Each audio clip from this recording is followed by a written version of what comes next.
Hey everyone, and welcome to Peanut City Police Podcast. We're back with another episode today, and I am joined by Major Jesse Epperson. And our topic today is our CALEA Accreditation. So first, Major Epperson, can you explain to me what exactly a CALEA Accreditation is? Sure.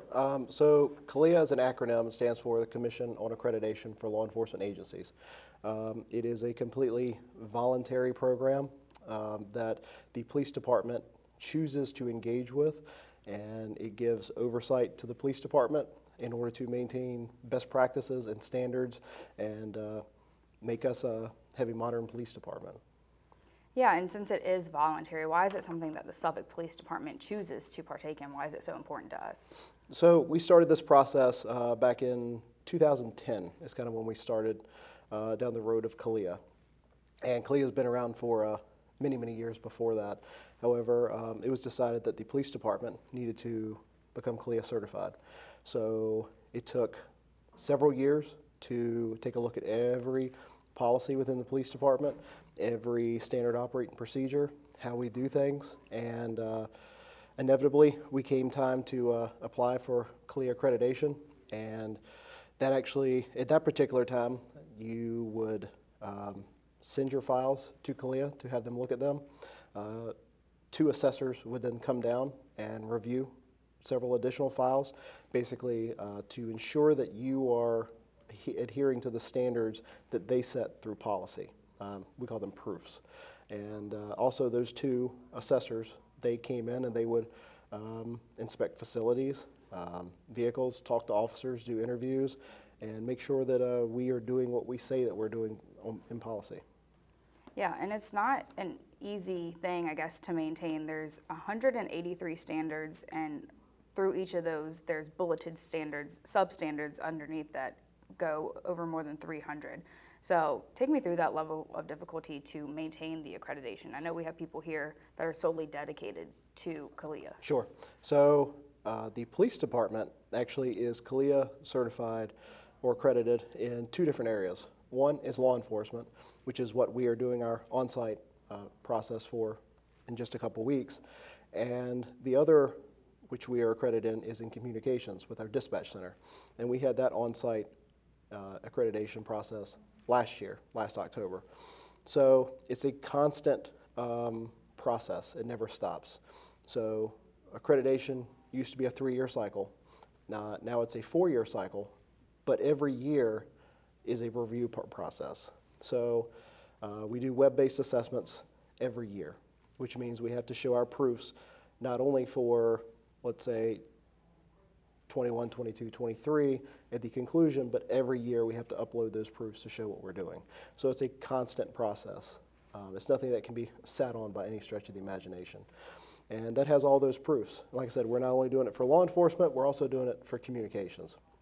The only other area that we could be accredited in for CALEA would be for a training academy, which we do not have. We use a regional academy. So every area that we can be accredited in for CALEA, we are. But it ensures and makes sure that our people are doing what they're supposed to be doing, and that we, as commanders in the police department, are doing what we're supposed to be doing. Because if we're not doing what we're supposed to be doing, it's going to show, and we are going to show that we are not in compliance with that particular standard, and we don't want to be. It's not an easy process, and it's not a check in the box process, because once we do our on-site, which is coming up in a couple weeks, a couple months down the road, we have to actually go before the CALEA review board, where we are asked questions from a panel of assessors. So it doesn't end with an on-site. We go to that. If we pass that portion, then we actually get reaccredited, which we are looking for our 3rd reaccreditation at this point, in addition to the original one of 2013. So it never stops, and that's good for us. It's good for the people, the citizens, to make sure that we are holding ourselves accountable. And when is our next on-site assessment? So we're preparing for our on-site assessment. It will be November 18th through the 20th, and we'll have an assessor. The assessor has no connection with the police department. They're from a totally different department, not even from this state. So that really gives it a a completely unbiased view. It's never an internal audit or accreditation process. It's always somebody from the outside coming in. That's the same with communications.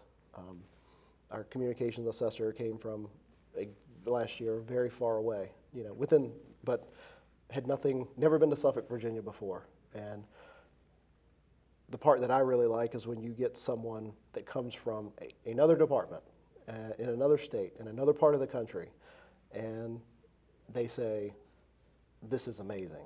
You all have a great facility. This is the best I've ever seen there. Like, you have great staff, the services you're providing." Like, that is the best reward that I think we can ever get. I look at it that way, because that shows that we are setting the standard very high. And when we go before the hearings, hopefully in a couple months, hearing other places when they get up there and state their case for why they should be accredited, and they even get the questions from the review board towards us. And they review everything from the last 4 years, and we know in the last 4 years a lot of stuff has changed. So good, bad, what have you. So it's a good self-reflection of the police department when you can actually sit and have other places talk about you in a positive light. Yeah, and there is a degree of, community to the CALEA process. They have the online portal where people can drop citizen comments and stuff like that in. So how does that help us? You mentioned a little bit already, but help us with our community policing and be more open and transparent with the citizens of Suffolk. Sure. So as we gear up for each, not only on-site, but for our web-based assessments every year, we always announce that we're going through that process. We do that in form of press releases. We put it on our social media. That public notice is currently posted in all of our police precincts and at headquarters, at the libraries, again, on Facebook as well. And we've developed a QR code that actually links you right to not our website, but the CALEA website, and where you can put in a citizen comment. And any comments that are submitted about the Suffolk Police Department are reviewed by the CALEA assessors, by those management teams on that side. And those assessors, that management team, will actually tell us, explain this citizen comment. We get good comments, we get bad comments. So it's not going to a room where it's lost, that information is lost. But it's important for us to get that feedback from our community. It's not a complaint portal. We have portals for that. And we don't want that information, if there is a complaint, to get lost that way. Like I said, that's why whenever we get a message that goes through, they should get sent to the chief of police for action. And then we have to work on that. But, we also leverage that same technology to ensure that we're getting feedback from the community on our side as well, whether it's a compliment or whether it's a complaint. So having that, interaction with the public, making sure everybody knows what we're doing and why we're doing it, is very important to us.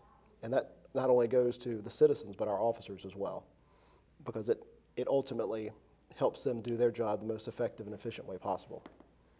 Yeah, and policing is constantly changing. So do you think that we're in the thick of CALEA right now with the on-site coming up, but we're really always in it, since we have to do the yearly assessments as well. So do you think it helps, constantly going through those policies, being like, oh, we need to update this now? Sure, because not only will we have to do it, we do an annual review of every policy, and that's by standard, which is great. So we don't have a policy that's 5 years old, that we're constantly taking that review, and it's looked at every year to make sure that we don't need to change. And we don't just change policies every year. If something happens between whenever it was published and we would do a review, we'll take care of that in between, because we understand things change. But what CALEA will also do is they change with the times as well, and they will change standards, they will add new standards, and we have to adjust to those, whether that is modifying a practice or whether that's creating a new policy. So we have to stay with what they tell us to stay with as well, and that makes us be a police department that is on the cutting edge and is ensuring we are keeping up with best practices and standards. Yeah, absolutely. I think that's all the questions I have for you, but I want to open it up to you now. Is there anything that I didn't ask you or you want to discuss about CALEA that we didn't scratch the surface with yet? Sure. I mean, it's a in-depth process. We have a CALEA Accreditation manager who kind of manages CALEA across the entire department. And then on the communication side, we have someone that specializes in the communication accreditation process over there that supplements that need. So it takes a lot of resources, but the trade-off is necessary, and it's good. You know, if it makes us a better department. So we always prepare for our on-site because it's important to us. But we also have to prepare for those web-based assessments. And like I said, it ultimately makes us keep up the best practices and standards for policing across the nation. And that's one reason why we oftentimes are not caught short being on the wrong end of things. You know, do we make mistakes? We absolutely make mistakes. You know, no police department is perfect because the police departments are made up of people, and people are imperfect. But we have solid policies and practices that guide us in the right direction. And you know, it's one of those things where we can look at it to best serve the citizens the best that we can in that nature. And we cannot police effectively without that community relationship. So that's why it's important to get the feedback from the community to know where we are falling short. Yeah, absolutely, and I know that's our main goal, is to keep our community safe. Well, Major Epperson, thank you for joining us today. We will drop another episode next week with Major Cassandra Garvin. We're going to talk a little bit more about women in law enforcement, so we'll see you then.